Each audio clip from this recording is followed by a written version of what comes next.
Want to replace the check valve on your extractor hood? With these steps, you'll have it fixed in no time.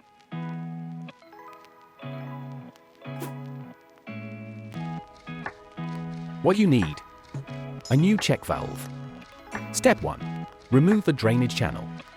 To remove the check valve from the hood, you must first remove the drainage channel. After this, you can disconnect the drain pipe. Step 2. Remove the old check valve. You can now carefully take out the check valve. Also check that no pieces have fallen into the exhaust hood. Step 3.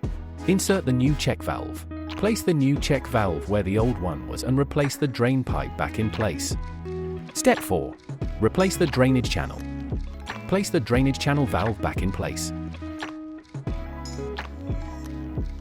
You have replaced the check valve and the hood is ready to use again.